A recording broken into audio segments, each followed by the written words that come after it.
So finally the video has arrived for the dashcam fitment, and that's mainly because these little things have arrived over here. These are fuse adapters. They plug into your fuse and they allow you to add the original fuse plus another fuse for the item you're actually installing. This one already has a fuse in it, but these little things are really phenomenal and they help you to hardwire something into your car. These are the wires that I got with the dash cam, and this one is your ground, the black is your ground, and then you've got red is accessory and yellow is 12 volt permanent. So you need to, for this one, you need to find a fuse in your fuse panel that has constant power, like your seats or something like that, even when the car is off. And for this one, you need to find something that only turns on when you turn the ignition on. That way, the dash cam will switch off when you turn your car off and it won't drain your battery. So these two wires will actually be connected to these little fuse adapters, and these will plug into your car. And that's how it gets its power. So I'm going to show you guys how to do that now, and I hope you enjoy the video. So what I did is I've taken my service book out, and you'll go to page 235 in your manual. So we are interested in this one over here. So the auxiliary power socket is the lighter socket, and that is blue, and then that one is yellow. So 27 and 28 are the ones I'm really interested in. So I've tested it, and what I've done is I've definitely used number 27 and number 28. Those are the ones there. 27 is front passenger heated ventilated seat, and 28 is your auxiliary socket. What you got to do next is you must actually split the dash cam, the new one. You've got to split it in half. This is what it looks like when you've split it. The camera stays on the side with the tabs, so that's important to remember when you're splitting it apart. And there's one tab there, there's another tab over there, and there's another tab over there. And I used my trim tool and I actually got it in over here at the end, and very, very gently, twisted, and it unclipped. Don't lift this with anything. Don't use a screwdriver to lift that, because you're going to break the tab, and then basically your dash cam is broken and it's pointless even trying to fit it to your car, because it's just going to keep falling off your windshield. So there are the two halves there, and what I've done is I've actually connected my adder fuses to the loom that came with the dash cam, and this is the ground. And what I've done is there's a video cable that comes with it, and the video cable's in here, and I have taped the video cable up so that it doesn't rattle around and make a noise inside there. And with the excess loom, once I've got it in there, I'm actually going to make sure that this loom cannot rattle around and move around inside there, because one thing you don't want to do with your Jaguar is add any problems. So you don't want to add rattles to your car, and the best way to do that is to have this automotive tape so that you don't have hard surfaces banging against plastic surfaces. So what we're going to do now, I'm going to hook this whole thing up before I even fit it to the car. So I would recommend doing that before you actually go through all the trouble of taking off your mirror cover.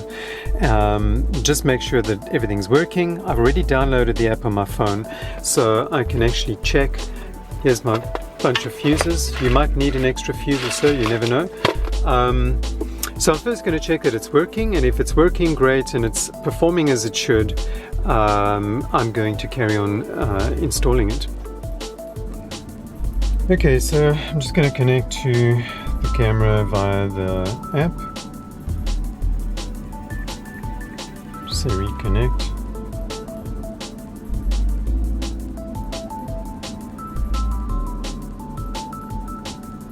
And there, it's connected. Now you've got your menus over here.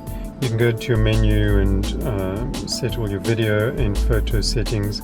So what I've got it set at right now is 2304 by 1296 pixels.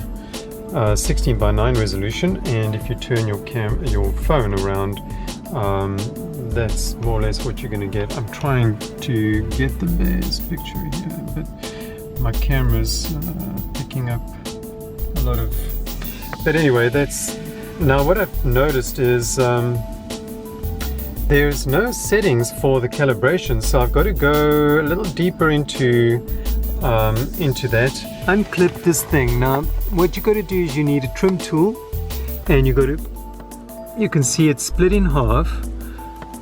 If I can just get my camera to, and you just get a trim tool in there and it comes apart like that, and there's the one half, and here's the other half. So just like that, it's off, and I'm now going to install the dash cam in place, and you can see this is what it looks like. You've got your sensors there, and you've got your cables coming through, and like I pointed out before, this one that you get from AliExpress actually has a longer portion at the top. So trying to figure out, there's your mirror, so you can actually see it's much longer.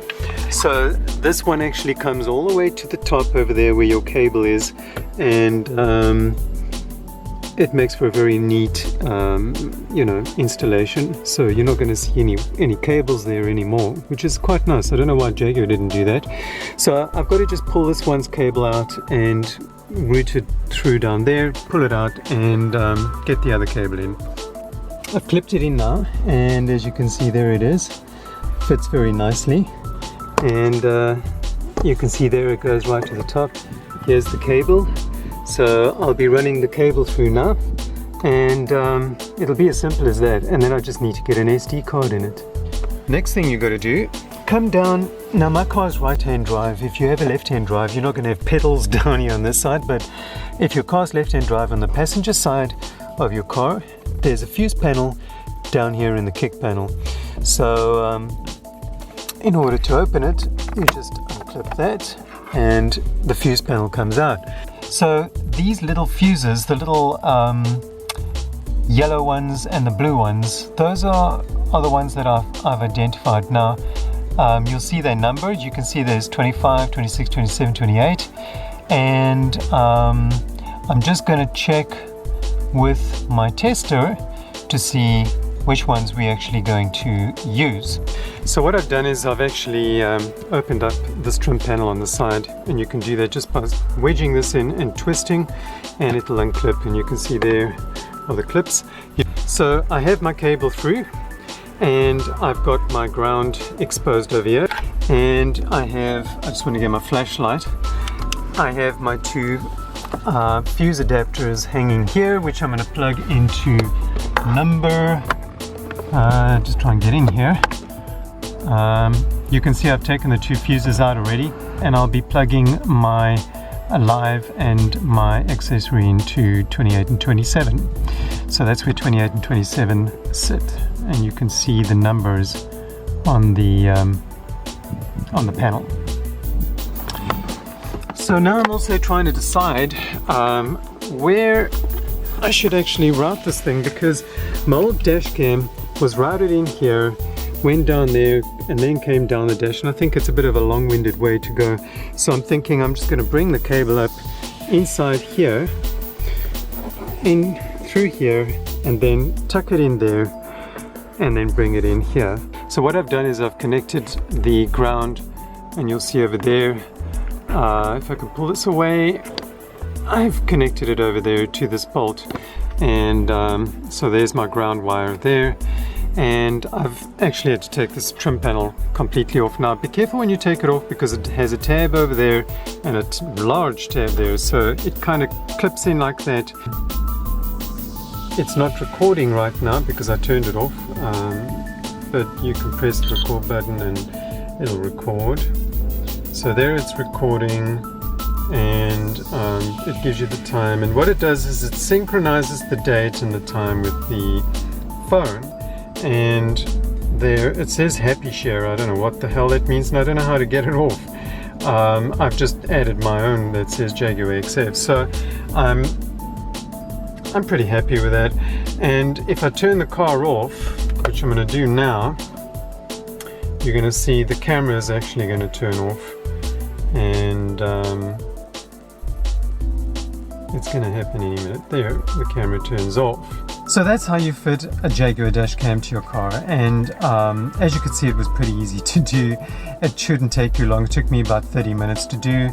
It takes a little bit longer actually filming everything, so it probably would have taken me about maybe 15-20 minutes to do.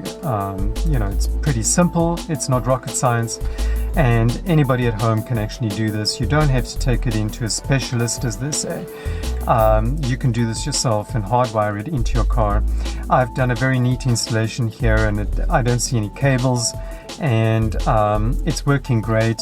I'm very happy with that. So I just want to do some test footage, and then the next video will actually be on how it records at night and how it records during the day, especially with this, I think it's 2.5K resolution. Now this is also, my old one was an Ambarella A7 chip as well. This is also an Ambarella A7, so it should record just as nice at night as this one did, and it should also record just as nicely in the day. So I will post videos though on how it records and show you guys some sample video, so stay tuned for that. And also the next thing I'll be doing to the Jag is the steering wheel cover, and then I'll be doing the headlights. So thank you for watching, stay tuned, there'll be many more videos coming out, and thank you for your support. Please like, subscribe and share, and if you have any comments, pop them below and I'll gladly answer them. Thanks, bye.